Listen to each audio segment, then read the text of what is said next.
आखिर क्यों प्रधानमंत्री की बैठक अधूरी छोड़कर अचानक बाहर निकले सीएम नीतीश कुमार? राजनीतिक गलियारों में मची हलचल बताएंगे आपको, इसी वीडियो में बने रहना होगा अंत तक। नमस्कार, आप देख रहे हैं 24 अड्डा न्यूज। मैं हूं आपके साथ शुभम अवस्थी। अब नजर डालेंगे पूरी खबर पर विस्तार से।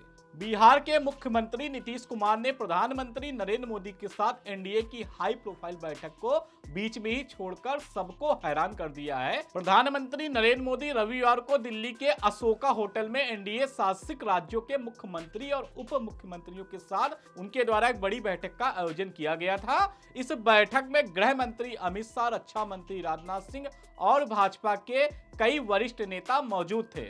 इसी बैठक में बिहार के मुख्यमंत्री नीतीश कुमार भी शामिल हुए थे। उनके साथ दोनों डिप्टी सीएम भी मौजूद थे, सम्राट चौधरी और विजय सिन्हा भी। दोस्तों, बैठक का एजेंडा था केंद्र और राज्यों के बीच समन्वय को मजबूत करना, विकास योजनाओं पर चर्चा करना और एनडीए शासित राज्यों के लिए भविष्य की रणनीति तैयार करना।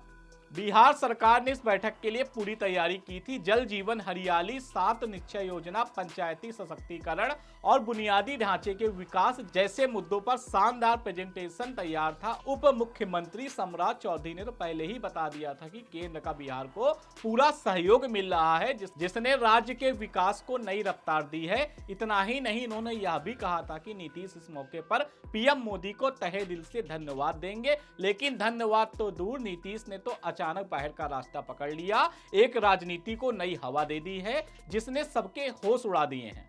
दोस्तों, नीतीश कुमार का यह कदम कोई साधारण घटना नहीं है। बिहार की राजनीति में नीतीश हमेशा से अपने अप्रत्याशित फैसलों के लिए जाने जाते हैं, चाहे वह गठबंधन बदलना हो या फिर सियासी रणनीति में मास्टर स्ट्रोक खेलना हो। नीतीश ने हमेशा अपने पत्ते छिपाकर रखे हैं। इस बार भी उनका यह कदम राजनीतिक गलियारों में सनसनी का सबब बना हुआ है। वहीं कुछ लोग इसे उनकी नाराजगी का संकेत मान रहे हैं, तो कुछ इसे 2025 के बिहार विधानसभा चुनाव से पहले एक बड़े सियासी खेला की शुरुआत बता रहे हैं।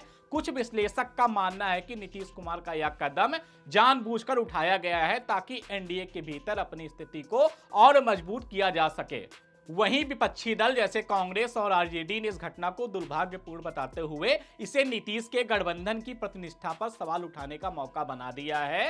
हालांकि जेडीयू और बिहार सरकार की ओर से अभी तक कोई आधिकारिक बयान नहीं आया है, लेकिन इस घटना ने कई संभावनाओं को जन्म दे दिया है। आइए कुछ संभावित कारणों पर नजर डालने का प्रयास करते हैं। फिलहाल जिस तरीके से बिहार में इसी साल के अंत में विधानसभा का चुनाव होना है, नीतीश कुमार का रवैया जेडीयू और एनडीए के लिए कितना घातक होगा।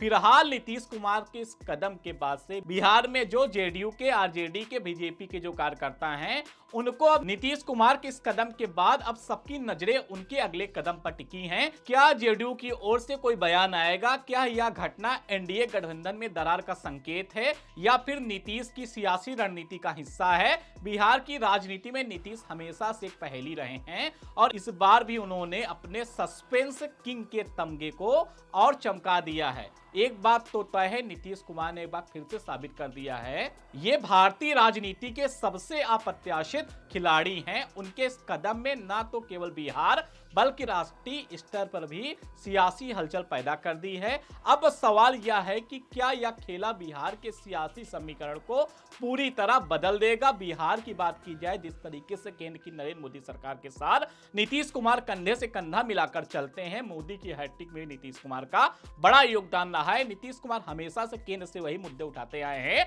जो मुद्दे बिहार के लिए लाभकारी हो, बिहार की जनता के लिए फायदेमंद हो। फिलहाल नीतीश कुमार ने जिस तरीके का रवैया अपनाया, इस रवैये के बाद इस तरीके के दिग्गज मंच में मौजूद हों और प्रधानमंत्री की मीटिंग को बीच में छोड़ देना, आप समझ सकते हैं नीतीश कुमार क्या कहना प्रधानमंत्री से चाहते हैं। उनको पता है कि प्रधानमंत्री को पता है नीतीश कुमार की पार्टी और नीतीश कुमार की क्या अहमियत है। फिलहाल दोस्तों, आप लोगों पर कुछ सवाल छोड़ते हैं। नीतीश के इस रवैये को लेकर आप क्या सोचते हैं? कमेंट बॉक्स में जरूर बताएं। देखते रहें 24 अड्डा न्यूज। नमस्कार।